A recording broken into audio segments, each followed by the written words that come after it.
Hay mga ambisyosa katulad ko. So, for today's video is ipapakita ko sa inyo kung paano nila ginagawa yung sushi roll. So, first of all is, ayan, sushi rice. So, ayan, binobola-bola ni kuya sa kamay niya. Ayan, binobola-bola. Parang ikaw, binobola-bola, pero hindi nahahalata.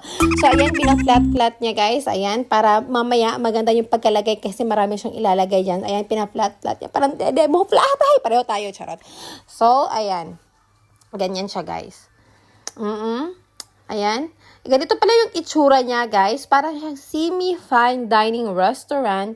Ang maganda nito, guys, is habang kumakain ka, nakikita mo yung ginagawa niya. Ganyan. So, in-slice niya na yung tuna. Ayan, nilagay niya na sa pinlat niyang seaweeds. So, ayan. Ganyan. So, next is, ilalagay niya yung cucumber. Charot. Parang dahon-dahon, guys, pero cucumber yan. So, sabi niya, lagyan ko to ng maraming cucumber kasi parang hampas lupa tong dibutan na tong video ng video, hangag na to.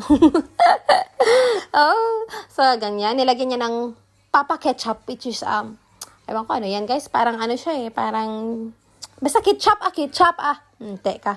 So, ayan, iro-roll niya. Ganyan, iro-roll niya. Dapat maganda yung pagka-roll niya kasi, syempre, sushi roll siya. O, ayan, parang namamakyo pa sa akin, galit na ata to Kaya umalis ka niya, sarap yung diputa ka. So, ayan, nilagyan niya ng teriyaki sauce. Tapos, ayan, ibo-blue torch niya siya. Ibo-blue torch para mas maganda yung lasa niya. Parang magkaroon siya ng parang barbecue taste. So, ayan. Oy, bilisan mo na dyan. Magbayad ka ng hangag kang diputa kasi kanina ka pa video ng video sa akin. Inis ako sa'yo.